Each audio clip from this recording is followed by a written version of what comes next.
Greetings from EPG Pathshala. Today I am going to discuss about database security. In this module we are going to start with the database fundamentals. I would be talking about the elements of the database just to recap, and then we are going to consider what kind of attacks can occur in the database. Direct attack and indirect attack, we will differentiate between them, and then we will check what should be taken care to provide security to the database. So to start with a database, what is a database? It is a collection of data and a set of rules that organize data by specifying certain relationships among data.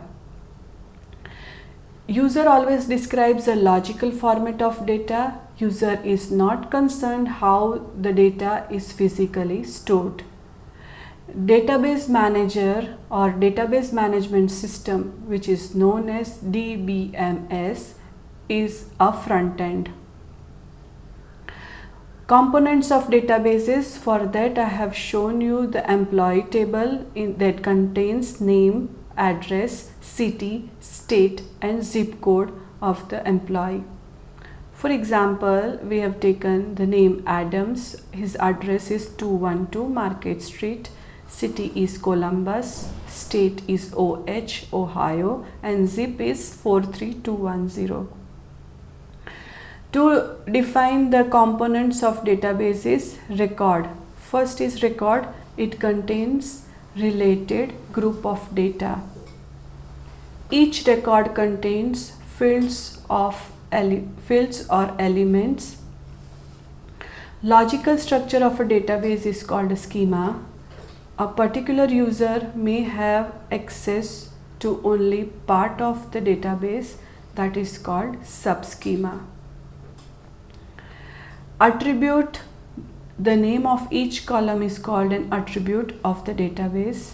Relation. A relation is a set of columns. Query. Users interact with the database managers through commands to the DBMS that retrieve, modify, add or delete fields and records of the database. A command is called a query. The result of executing a query is a subschema. For example, select star from employee where the name is Adams. It would retrieve only those data which has an employee name Adams. Query can be join query. They merge two subschemas on a common element. For example, if the project and airport. So Adams having a zip code 43210, and another table is the zip code is associated with which airport. So 43210 is associated with CMH. So in our example, the Carter is also having a zip code 43210 and he is associated with the airport CMH. So if we want to find out Adams should go to which airport, what we need to do, we need to join two tables on zip code. In one table we got Adam is in the zip with the zip code 43210, and in another table we found out that this zip code has an airport called CMH, and in turn we said that Adams has to go to the airport CMH. What are the advantage of using database? Shared access, minimal redundancy. Users do not have to collect and maintain their own sets of data. Data consistency means change to a data value affects all users of the data value. Data integrity. Data values are protected against accidental or malicious undesirable changes. Controlled access. Only authorized users are allowed to view or modify data values. What are the requirements for the database security? First is the physical database integrity. The data of a database are immune to physical problems such as power of failure. Even if power fails, database should not be damaged. The second is logical database integrity. The structure of the database is preserved. With logical integrity of a database, a modification to the value of one field does not affect other field. Element integrity, the data contained in each element are accurate. Auditability, it is possible to track who or what has accessed or modified the elements in the database. Integrity of database is to reconstruct the database at the point of a failure. The DBMS must maintain a log of transactions. The system can obtain accurate account balances by retrieving to a backup copy of a database and reprocessing all late transactions from the log. Element integrity suggests that the integrity of database elements is their correctness or accuracy. The corrective action can be taken in three ways. First is a field check. Field check means activity should test for appropriate values in a position. Meaning that if we have to supply a float value in the currency field, then we should be able to check that the correct float values are stored. Access control means who can retrieve or get the data from the database. A change log lists every change made to the database. It would have original as well as modified values. With this log, a database administrator can undo any changes that has generated error. Auditability means audit the record of all accesses, read or write to a database. Audit record can help to maintain the database's integrity or to discover after the fact who had affected which values and when. Databases are often separated logically by user access privileges. User authentication, the DBMS can require rigorous user authentication, means DBMS might insist that a user pass both specific password as well as time of day checks. This authentication supplements the authentication performed by the operating system.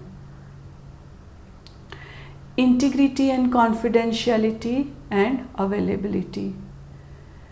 Computer security has these three components. Integrity means the data should be the same it should be the same for the sender as well as receiver. So integrity is the main point for the design of database management system. Means whatever database is stored, it should be retrieved. Confidentiality is a key issue with database because of inference problem. Inference problem we are going to check in the next discussion. Availability is a shared access motivation underlying the database development. Reliability means that the software runs for a very long period of time without failing. Database integrity is concerned with the database should be whole as a protected against damage. Element integrity is concerned with the value of a specific data elements that is either written or changed only by authorized users. Element accuracy is what we are talking about. only the correct values are written into the elements of a database. How to protect failed features from the operating systems? Who is responsible for maintaining the database? Of course, this database administrator. So he should back up all the files of a database periodically along with other user files. These files are protected during normal execution against outside access by the operating system's standard access control facilities. So who comes into the picture? Operating system. Operating system decides who all should have an access to these protected files. For that, the operating system performs certain integrity checks for all data as a part of normal read and write operations for I/O, input and output operations. When we are talking about database, we are always talking about reading to a database, writing to a database, updating to the database. So now the question is, what if failure of the computing system occurs when we are in the middle of the operation? Means we are in the middle of updating or modifying the database. So that leads us to the discussion of two-phase update. Two-phase update is intent phase and the commit phase.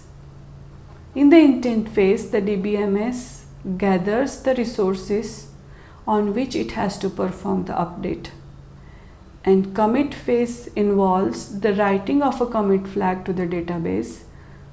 Commit flag means the DBMS makes permanent changes which cannot be rolled back. For the two-phase update, we have taken the example. The stockroom checks the database to determine that 50 boxes of paper clips are on hand. If sufficient boxes are not available, the requisition is rejected, the transaction is finished. If enough paper clips are available, stockroom deducts 50 from the inventory. If we have 107 boxes, we will deduct 50, so rest are 57. Stockroom charges the accounting supplies budget for 50 boxes of paper clips. The stockroom checks its remaining quantity on hand 57 to determine whether the remaining quantity is below the reorder point. If it is below the reorder point, the order for these paper clips is generated and the item is flagged as on order in the database. The delivery order is prepared, enabling 50 boxes of paper clips to be sent to accounting. When a two-phase commit is used, shadow values are maintained for key data points. Shadow data value is computed and stored locally during the intent phase, and it is copied to the actual database during the commit phase. In the two-phase update example, in the intent phase, what we will do, check the value of commit flag in the database. If it is set, this phase cannot be performed. So halt or loop checking the commit flag until it is not set. Compare the number of boxes of paper clips on hand to number requisitioned.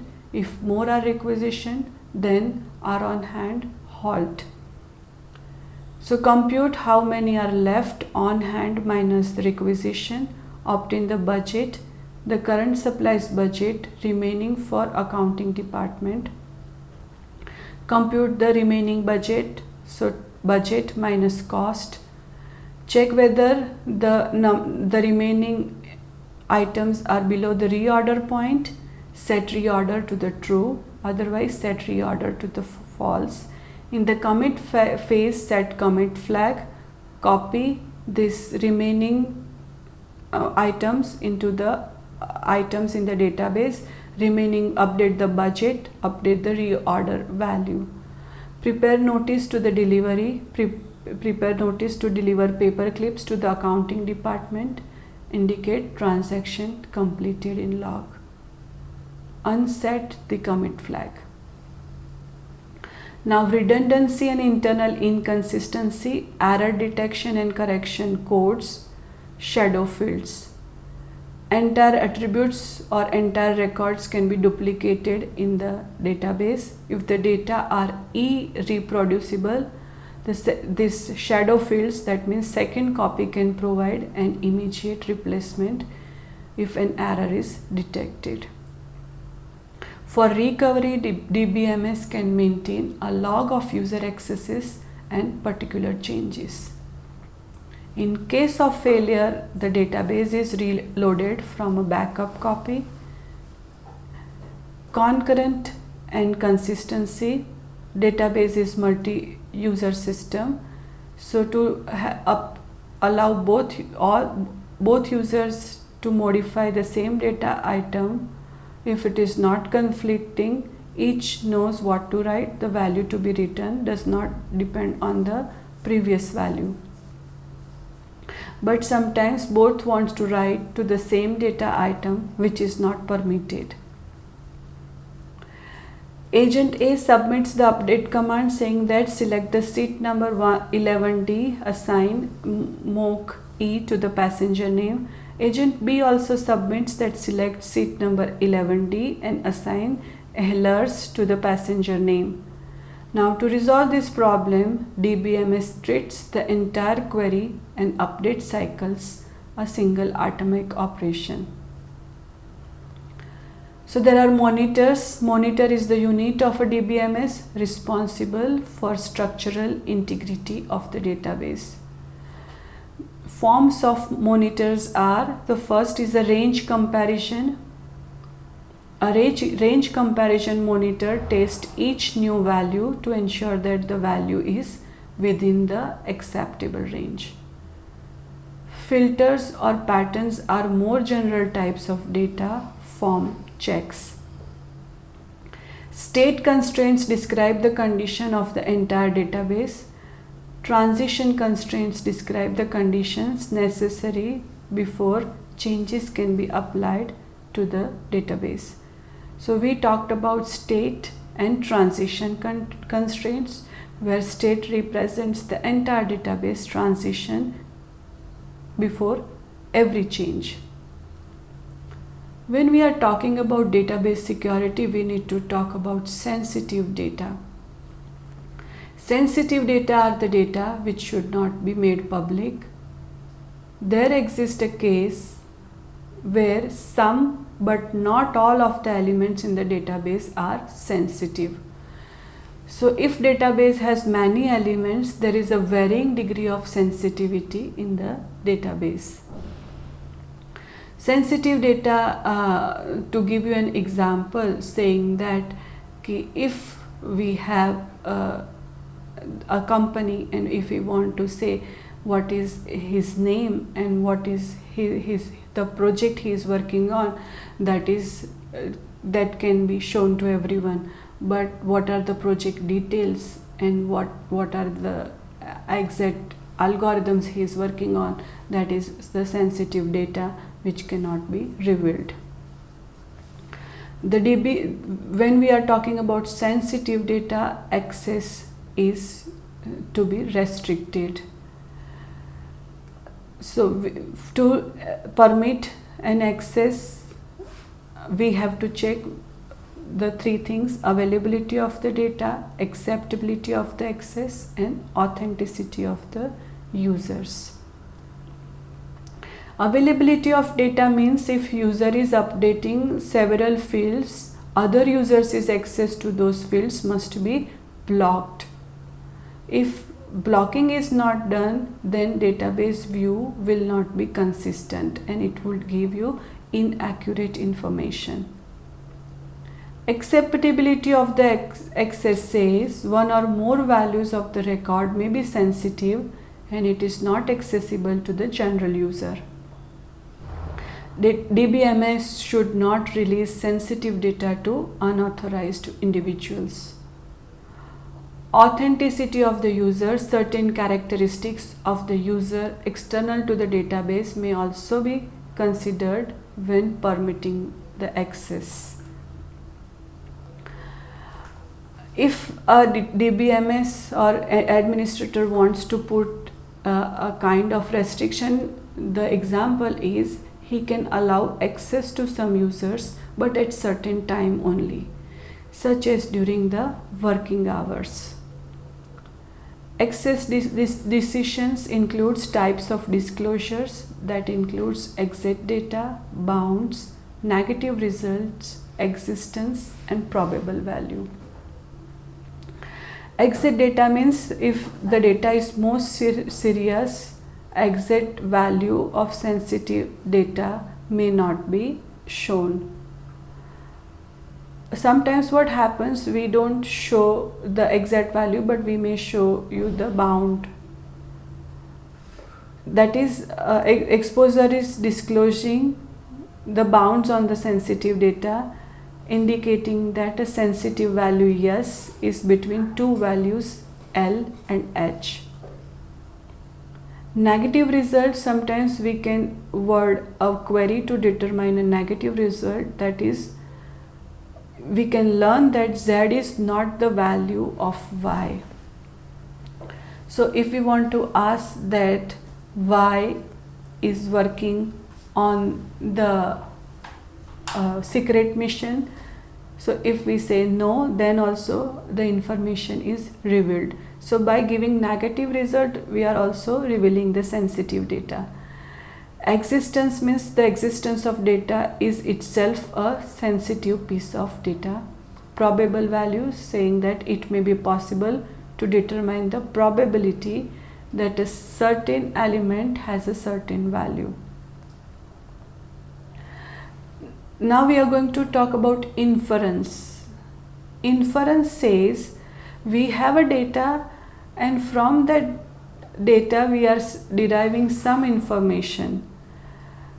The data originally was considered to be non-sensitive data, but what information we are deriving is a sensitive data. It is called inferring the value from the data.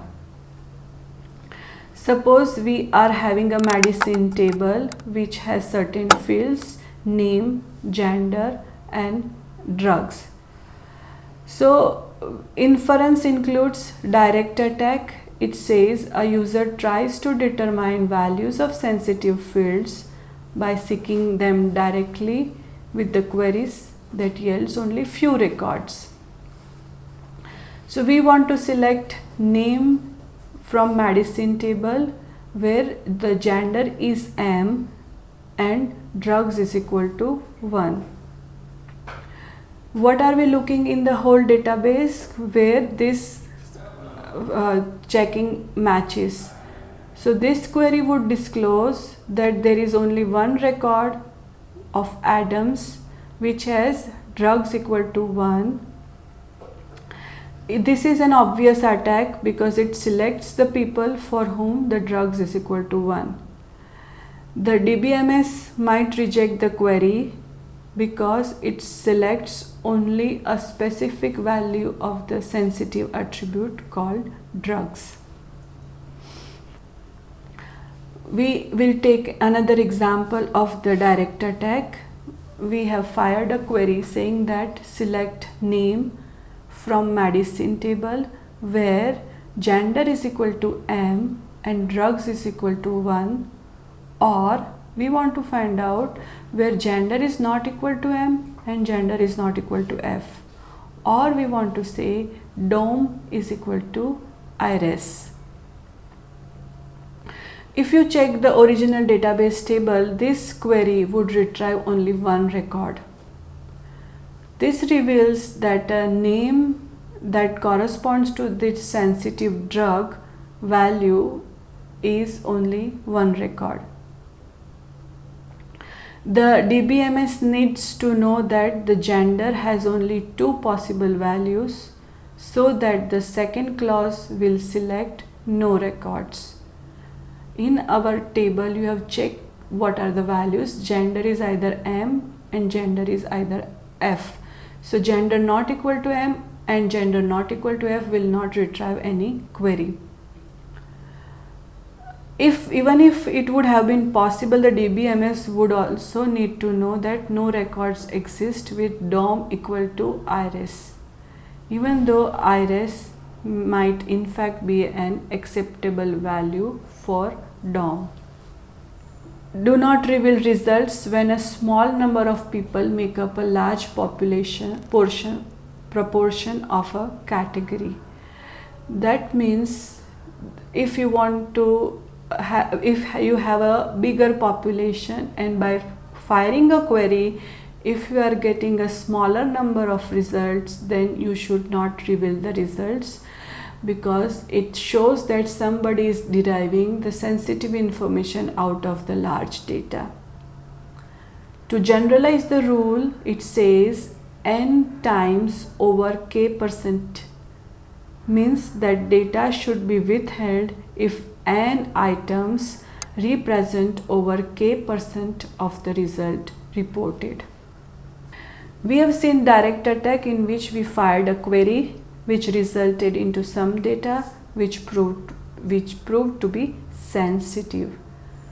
Now we are talking about indirect attack, which is not a direct writing query, but by doing some or firing some query, we are getting a result, and that gives us some important information.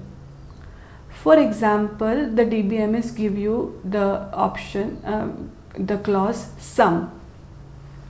The sum means sum of the attribute values. So an attacker, by doing sum, tries to infer a value from a reported sum. For example, in the medicine table, report student aid total by gender and by DOM. So what we have got is, we have got for gender M, homes using a 5,000, Gray using 3,000, West 4,000, total 12,000. For gender is equal to F, homes deriving 7,000, Gray 0, West 4,000, total 11,000. And we get a total DOM wise as well. Homes is deriving 12,000, Gray is deriving 3,000, West 8,000, and the whole total is 23,000. What value is inferred from this indirect attack? The inference is no female living in Gray DOM is receiving any financial aid. Indirect attack, the second clause is count. Count can be combined with the sum to produce revealing results. Count gives you the number of total records resulted in a query. If we take again the medicine table, we are reporting the count of students by gender and DOM. So it says if I have male gender, homes is having 1 male, Gray is having 3 males, West is having 1, and total number of males are 5. If I talk about gender female, homes is having 2 females, Gray 1, West 3, and total is 6. In the homes, the total number of students are 3, Gray 4, West 4, and in all DOMs there are 11 students. If we combine the result with the previous sum table, what we can derive is 2 males in the homes and West receiving financial aid of 5,000 and 4,000. There is another clause called mean. If the number of employees are known, if mean salary of a company and the mean salary of all employees except the president, then president's salary can be computed. Median says if there are 5 males and 3 persons whose drug value is 2, majors is the only name common to both the list. So we are talking about median. We want to find out the median aid where gender is equal to M, and we want to store it in the query. The second query is we find out a median aid where drugs is equal to 2. What it would do, it would reveal the exact financial aid amount for the majors. Now next is the tracker attacks. Tracker attack can fool the database manager into locating the desired data by using additional queries that produce small results.